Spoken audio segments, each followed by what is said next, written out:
An extra shower in the house can sound and feel like a luxury, especially when you're hosting overnight guests or have a growing family. But all showers are not created equal.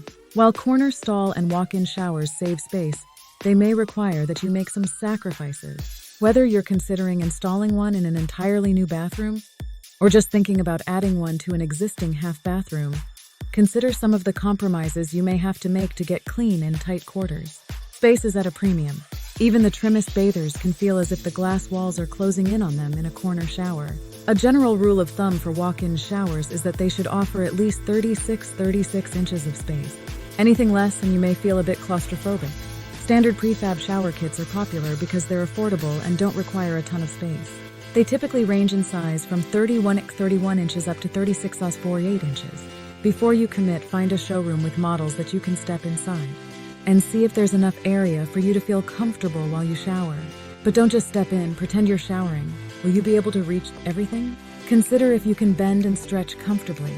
Will you be able to shampoo your hair without your elbows banging into the sides? Can you lather up all of your body parts the way you're used to? Who doesn't drop the soap from time to time? If you bobble a bar in your bathtub, it's an easy retrieval. In a tight stall, not so much. Will you be able to shave your legs or your face if that's part of your daily ritual? If not, you may want to reevaluate. What about resale value? It seems like having an extra shower would boost your resale value, right? Maybe so, maybe not. Many homeowners feel like adding an extra shower will certainly add value, but it depends upon whether buyers will see it as useful. If you add a shower that isn't going to be used by anyone, then the cost of adding one isn't a sure bet for adding value.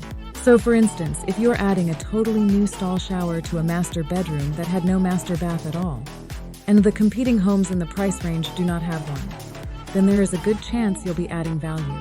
However, if you add a stall shower to a powder room off of the kitchen or in the basement, it may not be something buyers envision themselves using all that much, and they may not see the value of having it. As with any home improvement, do give thought to whether or not the amount you are spending will produce a return on your investment, and seek the advice of a trusted real estate agent for his or her insight. But it doesn't always boil down to making money on a home improvement. Sometimes the improvement is simply for your enjoyment of the home. So if a stall shower is something that will improve your life, then go right ahead.